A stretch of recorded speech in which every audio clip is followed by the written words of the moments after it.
Hey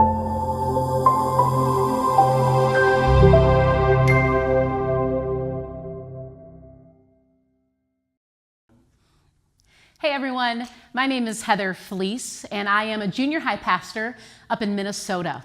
And I'm a junior high pastor not because it was the only job left at the church, but because I chose it.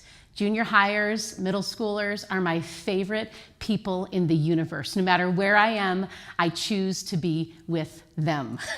I know that makes me a little crazy, but I'm okay with that. I'm so excited to be able to share with you today as youth leaders. What you're doing is so incredibly important. I want to talk specifically today about sharing stories. We all know that stories are so important within youth ministry, right? We talk about Bible stories, explain them to the students. We maybe share stories of something stupid we did when we were teenagers that undoubtedly caused injury. But have you ever thought about sharing a personal story with your small group or with a student one-on-one or with your large group that includes you being wounded? Maybe you moving through a really dark and painful time in your life. Most of us are scared to do that, but I'm here to tell you it is vital. If you want to effectively minister to students, you need to be authentic. And here's the primary reason why. When students look at you, they see someone who has it all together. Certainly you could never struggle with anxiety or jealousy or lust. I mean, look at you. You have an answer for everything. You're always so confident. Now, part of that is just the naivety of teenagers, right, and how they view you. But we need to take some ownership in that as well. Because sometimes when we come into the youth room, we put a mask on. We cover what it is that's going on in our lives so that we can appear that way to students. Man, let me tell you, once you let them into your heart, once you show them that you do understand, things change. I was speaking one night to my junior highers, and the Lord started to hound me about sharing a story from 5th grade with my friend Marcia. And it was one of those things where I had my plan in front of me and I kept going forward with that plan, but the Lord kept hounding me. And I remember having an internal battle as I was teaching, saying, I don't want to share that. I'll probably cry if I share that. I don't want to share that.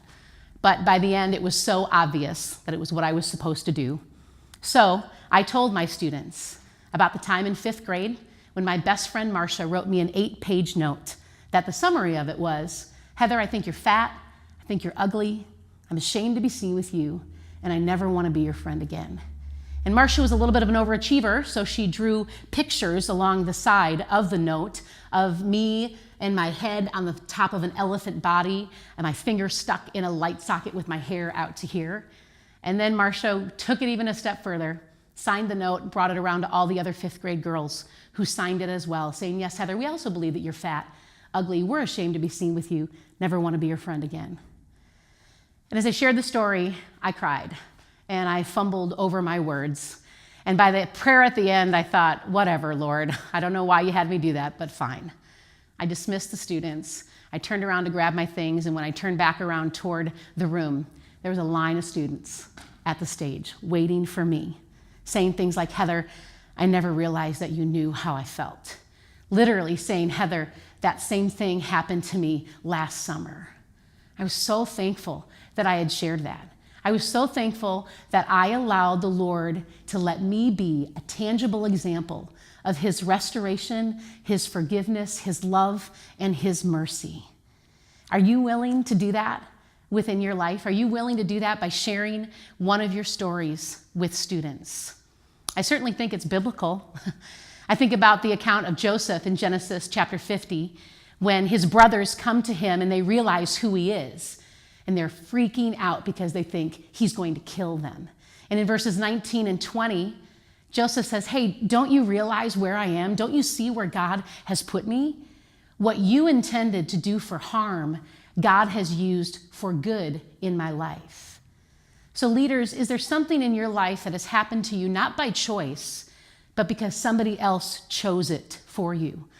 Whether that was a divorce by your parents or a significant move for a job that brought you cross country when you were in middle school. Is there abuse in your life? Is there bullying? I believe from that passage in Genesis that God wants to take it and he wants to redeem it in your life. And I believe one of the ways that he can do that is by you being open and honest about that and by showing students how God has redeemed that in your life.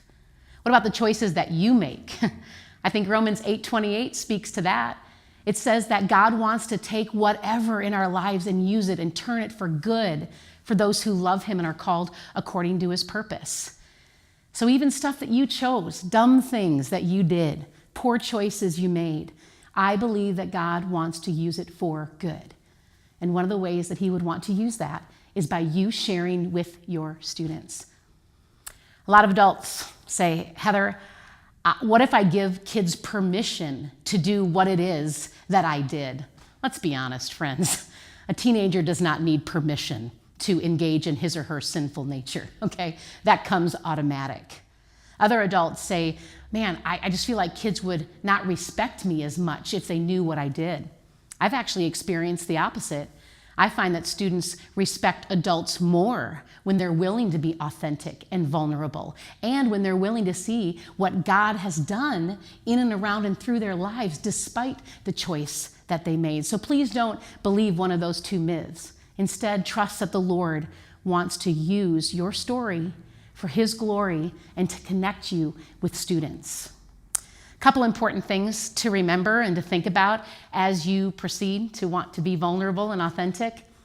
Make sure that your sharing of your story is not therapeutic.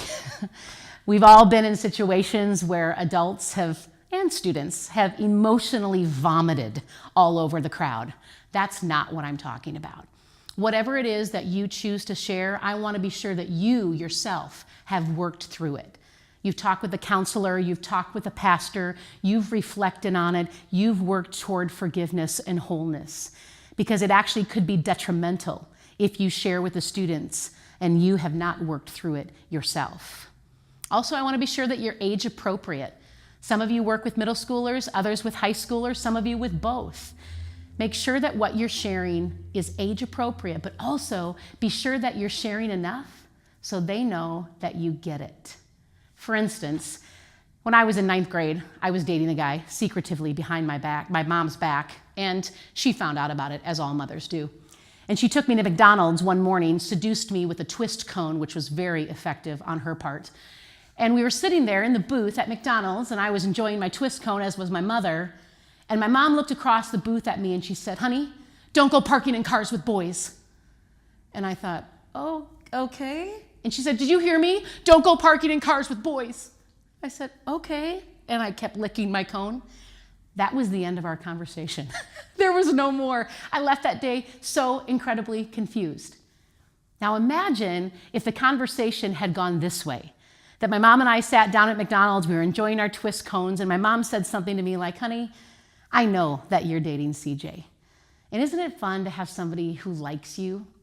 But sweetie, I just gotta let you know, when I was in high school and I was dating boys, when I would go places like a car or down in a basement and be alone with them, I did things physically that I didn't wanna do. And now I regret those things. And so I worry about you. So honey, please don't go parking in cars with boys. Doesn't that feel different?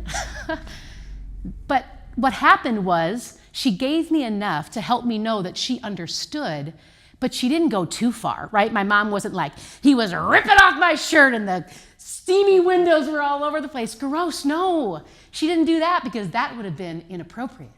But she gave me enough to know that she got it. That's the kind of appropriateness I'm talking about. So a couple first steps would be to write out your story, especially parts that show wounding or that were hard for you. And then run it by another youth leader or your youth pastor and talk about what is appropriate and how healthy are you at that place. Friends, I can guarantee you this will change your ministry to students if you are willing to open up and to be honest, to be vulnerable, and to be authentic. I'm so excited for what's possibly ahead for you.